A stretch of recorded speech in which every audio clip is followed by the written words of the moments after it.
Hi, my little friend. Welcome to tonight's bedtime story. I am your friend, Moon. Today, I bring you Grimm's classic fairy tales called The Golden Goose. There was a man who had 3 sons, the youngest of whom was called the Simpleton, and was despised, laughed at, and neglected on every occasion.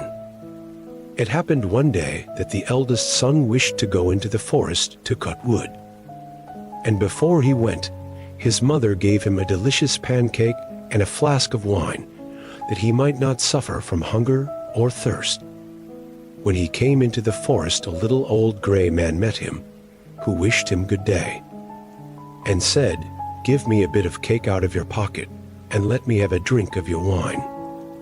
I am so hungry and thirsty." But the prudent youth answered, "Give you my cake and my wine? I haven't got any. Be off with you." And leaving the little man standing there, he went off. Then he began to fell a tree, but he had not been at it long before he made a wrong stroke.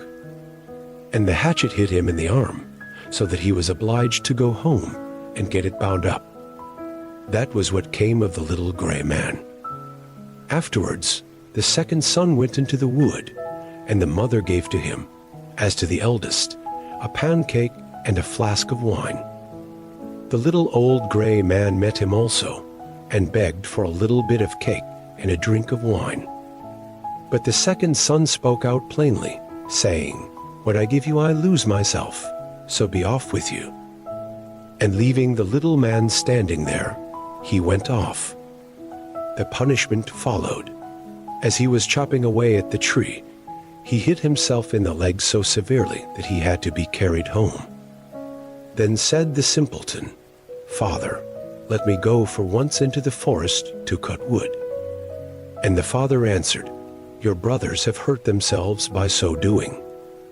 Give it up, you understand nothing about it." But the simpleton went on begging so long that the father said at last, "Well, be off with you. You will only learn by experience." The mother gave him a cake. It was only made with water and baked in the ashes, and with it a flask of sour beer. When he came into the forest, the little old gray man met him and greeted him, saying, "Give me a bit of your cake and a drink from your flask. I am so hungry and thirsty." And the simpleton answered, "I have only a flour and water cake and sour beer. But if that is good enough for you, let us sit down together and eat."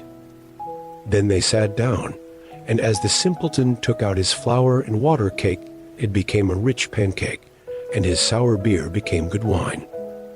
Then they ate and drank, and afterwards the little man said, "As you have such a kind heart, and share what you have so willingly, I will bestow good luck upon you. Yonder stands an old tree. Cut it down, and at its roots you will find something." And thereupon the little man took his departure. The simpleton went there, and hewed away at the tree, and when it fell he saw, sitting among the roots, a goose with feathers of pure gold. He lifted it out, and took it with him to an inn where he intended to stay the night. The landlord had 3 daughters who, when they saw the goose, were curious to know what wonderful kind of bird it was, and ended by longing for one of its golden feathers. The eldest thought, "I will wait for a good opportunity, and then I will pull out one of its feathers for myself." And so, when the simpleton was gone out, she seized the goose by its wing, but there her finger and hand had to stay, held fast.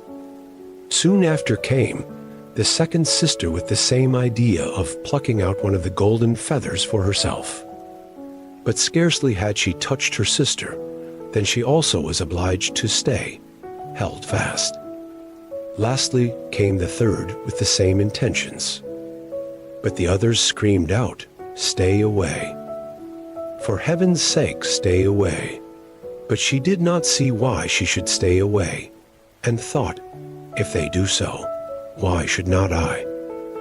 And went towards them. But when she reached her sisters there, she stopped, hanging on with them. And so they had to stay all night. The next morning, the simpleton took the goose under his arm and went away, unmindful of the 3 girls that hung on to it. The 3 had always to run after him, left and right, wherever his legs carried him. In the midst of the fields they met the parson, who, when he saw the procession, said, "Shame on you, girls." Running after a young fellow through the fields like this, and forthwith he seized hold of the youngest by the hand to drag her away. But hardly had he touched her when he too was obliged to run after them himself. Not long after the sexton came that way, and seeing the respected parson following at the heels of the 3 girls, he called out, "Ho, your reverence, whither away so quickly? You forget that we have another christening today," and he seized hold of him by his gown.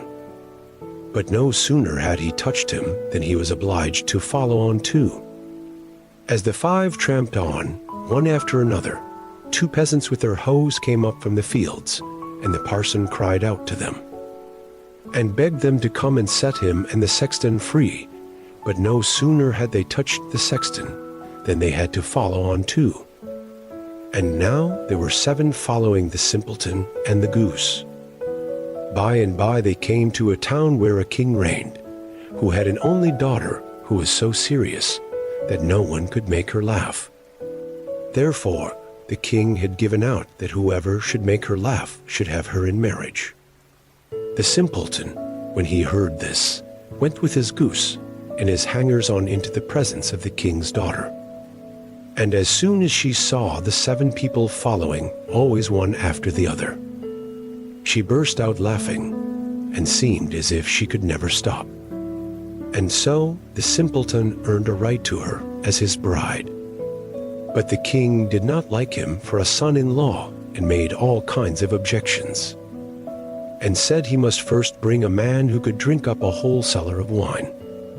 The simpleton thought that the little gray man would be able to help him, and went out into the forest. And there, on the very spot where he felled the tree, he saw a man sitting with a very sad countenance. The simpleton asked him what was the matter, and he answered, "I have a great thirst, which I cannot quench. Cold water does not agree with me. I have indeed drunk up a whole cask of wine, but what good is a drop like that?" Then said the simpleton, "I can help you. Only come with me, and you shall have enough." He took him straight to the king's cellar, and the man sat himself down before the big vats, and drank, and before a day was over, he had drunk up the whole cellar full. The simpleton again asked for his bride, but the king was annoyed that a wretched fellow, called the simpleton by everybody, should carry off his daughter, and so he made new conditions. He was to produce a man who could eat up a mountain of bread. The simpleton did not hesitate long, but ran quickly off to the forest. And there in the same place sat a man who had fastened a strap round his body, making a very piteous face, and saying, "I have eaten a whole bakehouse full of rolls, but what is the use of that when one is so hungry as I am? My stomach feels quite empty, and I am obliged to strap myself together, that I may not die of hunger." The simpleton was quite glad of this, and said, "Get up quickly, and come along with me, and you shall have enough to eat." He led him straight to the king's courtyard, where all the meal in the kingdom had been collected and baked into a mountain of bread. The man out of the forest settled himself down before it, and hastened to eat, and in one day the whole mountain had disappeared. Then the simpleton asked for his bride the 3rd time. The king, however, found one more excuse, and said he must have a ship that should be able to sail on land or on water. "So soon," said he, "as you come sailing along with it, you shall have my daughter for your wife." The simpleton went straight to the forest, and there sat the little old gray man with whom he had shared his cake. And he said, I have eaten for you, and I have drunk for you. I will also give you the ship. And all because you were kind to me at the first. Then he gave him the ship that could sail on land and on water. And when the king saw it, he knew he could no longer withhold his daughter. The marriage took place immediately, and at the death of the king, the simpleton possessed the kingdom and lived long and happily with his wife. Today's bedtime story is end. I'm your bedtime companion, Moon, and I will continue to share different bedtime stories on this channel every day. Feel free to leave your thoughts and suggestions in the comments. Thank you for listening. Good night.